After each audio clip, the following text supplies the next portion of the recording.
I don't care the situation. I don't care the season. I don't care the rhyme, and I don't care the reason. There is nothing, and I mean nothing. No vice, no drug, no drink. Nothing hits quite like winning in Boston and beating the Boston Celtics.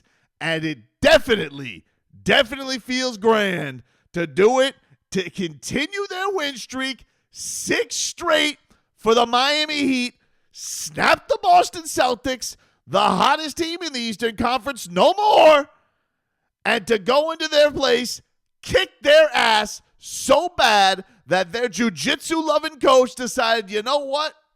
Tap machine, I'm out, and their fans rats off a ship, and the Miami Heat whoop them in Beantown tonight. Bam Adebayo said the chips fall where they may. Well, we're here splashing the pot. Cannonball, dude. Boston. I don't give a rat's ass where we are this season, and I don't care how things measure up right now.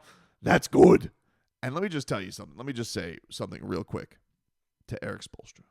Something Eric Spoelstra. As the Miami Heat win tonight, 124-103. Eric Spoelstra is a lunatic. And dare I say, a maniac. Psycho. All in the basketball nature, of course. This man looked in a camera and told all of us that something beautiful was on the other side. I thought he was a kook. I thought he had been broken as far as no, he's lost it. He's in Looneyville. But Eric Spoelstra may be many things, but one thing this man is not is a liar.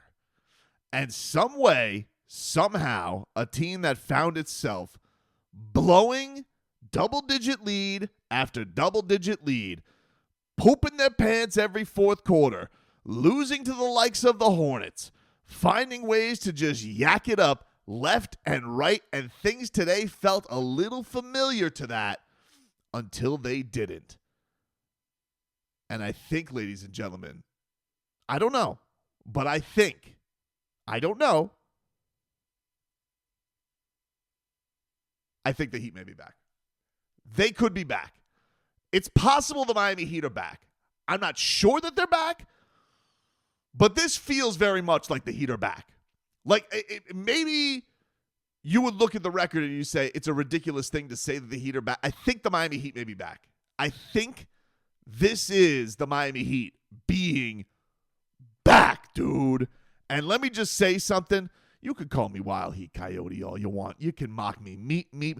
I'm ready to run right into a mountain thinking it's a tunnel, dude, because all I see is daylight along the way. Because who's to say that he can't run the table now? Who's to say? I mean, that was their most challenging game the rest of the way. Miami Heat got Memphis tomorrow night. They got Milwaukee after that. And then they got a little runski of Sixers, Bulls, Pelicans, Wizards, all teams that want to lose, I guess, except Chicago, who's who knows what Chicago wants to do? I don't know. So, incredible performance today from the Miami Heat. An incredible game all the way around. So many performances that we have to highlight tonight. I think the first person I have to mention is Kyle Anderson, because this game was tremendous, and the Miami Heat played about as good a first half as you could play. But things were getting dicey, okay? And Miami started this game off really well. They led 29-22 after the first quarter. Pelle Larsson, dude. I mean, we have so many things to say about him, but he was incredible. And in the second quarter, Bam Adebayo, after getting into foul trouble, gets off to a really, really strong start for Miami. And all the refs were on one tonight. But all that aside, dude, things were looking real bleak. Miami went up 22 points in the third quarter. It whittled down all the way down to 3. And then Kyle Anderson, dude, just brought everything that belongs and resides in Slow-Mo's bag. And he had the Celtics flummoxed, freaked out. They couldn't figure him out. He had shot fakes. He gave him the shakes. It was all there for Kyle Anderson tonight. He was absolutely incredible. He got drives to the rim and ones on Jason Tatum. He's getting Luke Cornett on shot fakes. He's hitting jump shots. He's hitting threes. He had the entire bag working. Spo says, Kyle, let's put the ball in your hands and you make things work. And when Miami really needed him to just bridge the gap and give him a little bit of breathing room, he was numero uno. Numero dos today, Davion Mitchell, dude. Man, is this guy just, does he embody everything? People talk about the Heat culture like they know what it is. And sometimes, dude, you just know it when you see it. And I'm going to tell you right now, you could look at a duo right now, and that is the embodiment of Heat culture. With all the stupid things people talk about on their podcast, this guy's Heat culture, that's not Heat culture. This is, you don't know because you're not there seeing it, dude. You don't understand it. It doesn't compute in your head. Watch tonight what Davion Mitchell did. Stones. Okay? Stones. Didn't matter who you put him on. He was a pit bull out there. He was relentless. He was taking big shots. He was driving to the rim. He was finding big shots for Pelle Larsson. He did everything needed to be done in the winning ways today. That, my friends, is Heat culture. That is what they bring to the table. But he, after Tatum, was like, you know, he got so shook today because Mitchell had this quick burst, phew, like a jackrabbit right to the rim.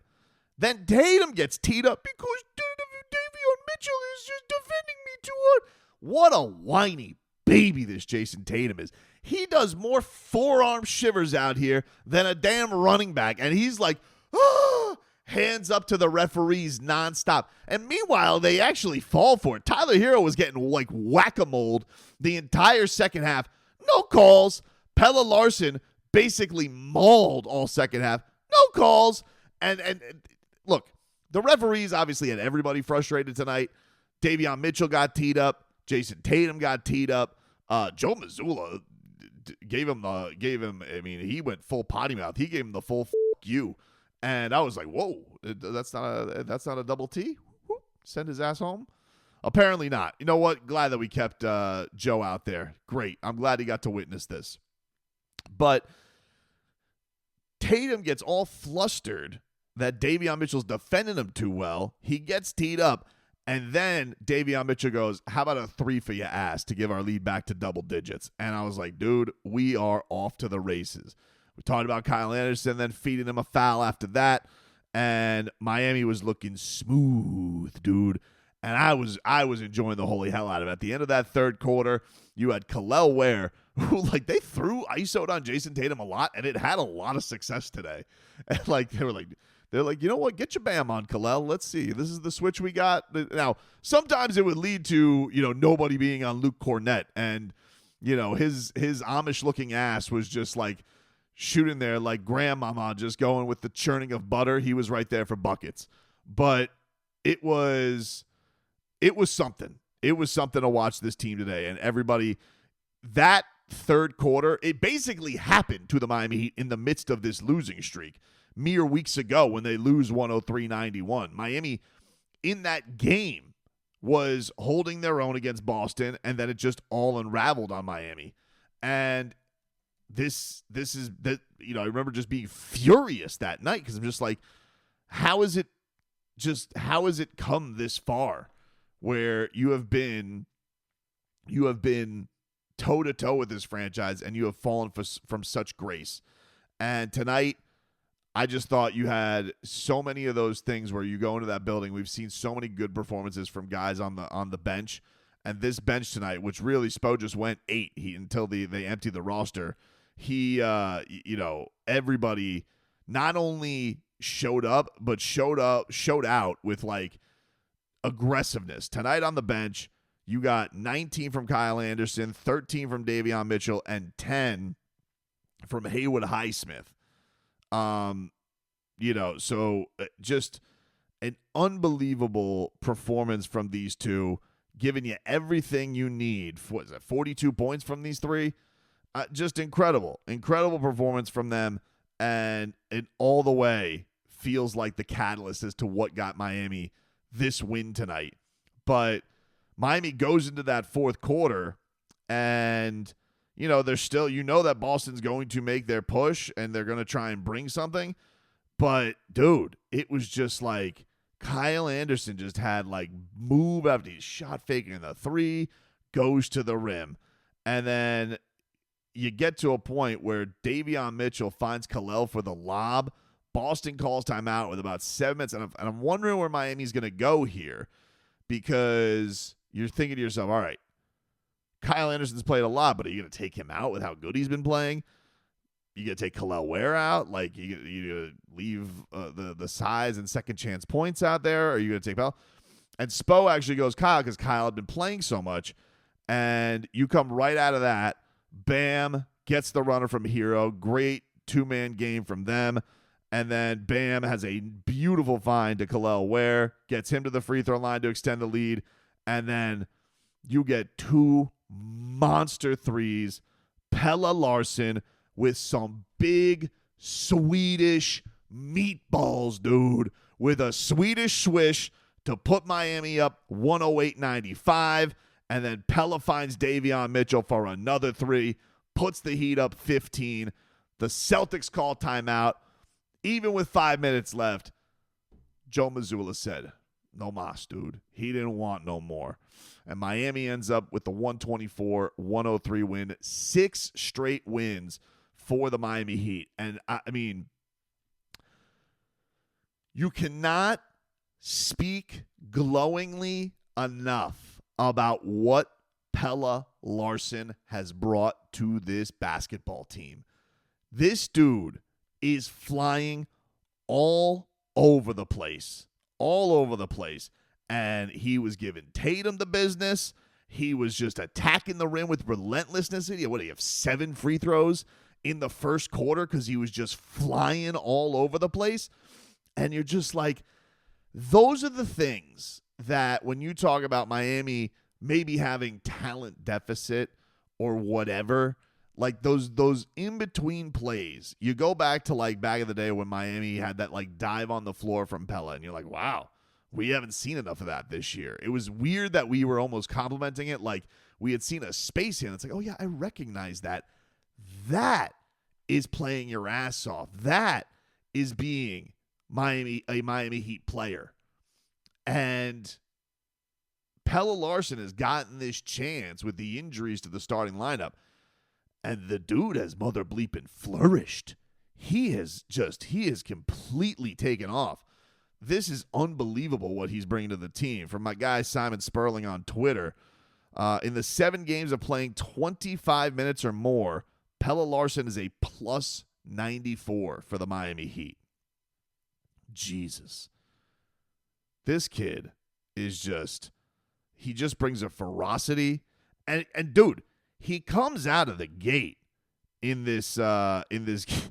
comes out of the gate in the third quarter and basically just like before things got really shaky for the Heat and we're getting real rickety. You come out of the gate and it was weird because it was like, yeah, Bam and Tyler were kind of quiet there because they both had monster first halves. And Tyler especially had like 15 points, 5 of 5 in the free throw line. And then all of a sudden they decided, you know what? No more foul calls for Tyler Herro today. No more of that. Well, whatever baby Tatum wants, he gets what he wants. If Jaylen Brown wants to throw shoulders into everybody, call fouls for them, please. Whatever they want. But Tyler Herro, no, he gets hacked all the way. No calls for him. Okay? None of that. But Pelle Larsson comes out and throws down a hammer, dude. And Sweet Dan Marley goes out and gets everybody just fired up. And even they were saying on the broadcast, they were like, this reminds us of Thunder Dan. Shout out to Dade South for Sweet Dan Marley, by the way. That is top notch, my friend. Meep, meep. Oh, I feel, dude, I am feeling froggy after a day like today, man. So then Pelle Larsson is getting the bucket and contact on Jason Tatum and then just throws a 3 down to put Miami up 11. And then, like, even after that, like, you think, oh, this guy's, like, peacocking. Bam, like, misses a 3. He goes flying out of nowhere to go get extra possessions for the Miami Heat. It was amazing. It was amazing to see that effort from the rookie today. He has been so damn good. And I just – you couldn't love this game enough from Miami. From getting the Celtics to freak out. Because, yeah, okay, I don't want to hear any Sully and Murph say, we didn't know Drew Holiday or Al Horford. Go, okay, dude. Hey, you had your thoroughbreds out there, okay? By my count, you had a Finals MVP, Jason Tatum out there, and Derek White, who we're all terrified of. So, in the words of Eric, you had enough. And you couldn't get it done, though, dude, could you? So much so that you decided, I don't know if we want to play anymore. And you sent your, whatever you have, your Massachusetts bums, whatever the hell your G Leaguers were out there. And even they got the word from the Sioux Falls Skyforce crew. So, duly noted. Anyway, it was really, really just all around today fantastic. But from my standpoint, Kyle Anderson, Pelle Larsson, Davion Mitchell, Haywood Highsmith were like the fabric of this win. And then Tyler Herro and Bam showed up like just to kind of put the dagger on it. You know, like it felt like they catapulted a lot of it and they were there with that sweet chemistry when needed. But man, what this team coming together the way that it has is just a beautiful thing to see. And right now, let's take a little looky-loo at the standings. I believe the Hawks are playing as we speak right now. They're playing Dallas. Orlando, let's see. What do we got for scores tonight? Orlando is off tonight, and so are the Bulls. So, Miami stays in front of Chicago.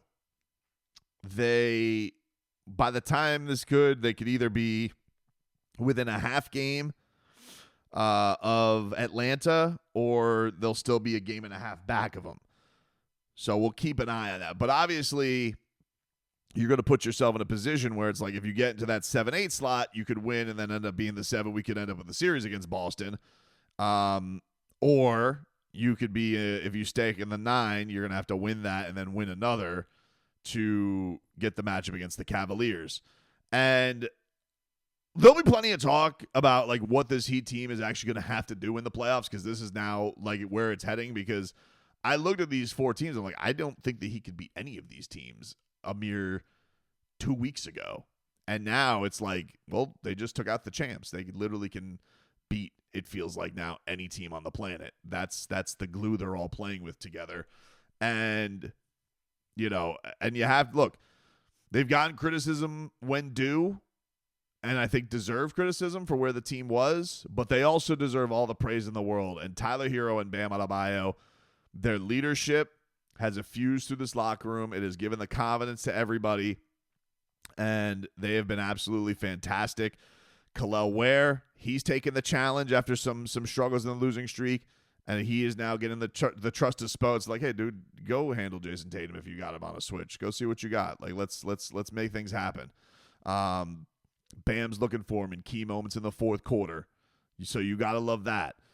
And, you know, this is all really done without Andrew Wiggins being here, who obviously they thought was going to be a big part of their plans. I don't really know where his health is at right now, but when last year this happened with Duncan Robinson's back, you really had nobody. Alec Burks has been playing tremendous, and Alec Burks really, I haven't mentioned him tonight, but Alec Burks, he's the one who stopped the run, because Miami was losing on a 25-6 run when it got to 77-74. Some intangibles rookie for them hit a 3. I can't keep track. And Burks ended it with a runner and put the Miami Heat back up 5, and then Bam hit a jump shot to go back up 7. And then I was just furious because Jaylen Brown like hit a jumper and Pelle Larsson like existed next to him and they're like, foul on Pelle. It was such a bullshit call. Plenty of that to go around tonight though. Really was. Really, really was. The refs were, I mean, they're so atrocious in the stuff like, and I know you look at the free throws tonight and I think Miami ended up shooting more free throws, but they were more aggressive. I mean, Celtics chuck them a lot of threes, and like everything that they try and do from a free throw standpoint, it's just a gimmick. It's like it's flailing, it's flopping, it's elbows, and dude, there was the one that Tatum got free. He literally like threw his whole arm like a spinning elbow almost on Davion Mitchell, and was offended that the official was like, no call. He's like, no. He didn't even call an offensive foul on him. He just got D'd up. And he's like, you didn't call a foul on that? Like he was going to revoke his ref credentials. 4 of 17 for Tatum tonight. Tough look. Tough one, dude. And that's with the refs giving you 7 free throws you didn't deserve. Crazy. Tyler Herro tonight, 25 points. He got to the line 10 times tonight. He's been an absolute, I mean, his ability to get to the rim has been marvelous. But has just been so rock steady. Bam tonight finished with 21 points, 5 rebounds, 6 assists. So I don't mean to go so unspoken for them. Like they did show up when they needed to, but it was just like the other guys tonight was like, that was the fabric of the win.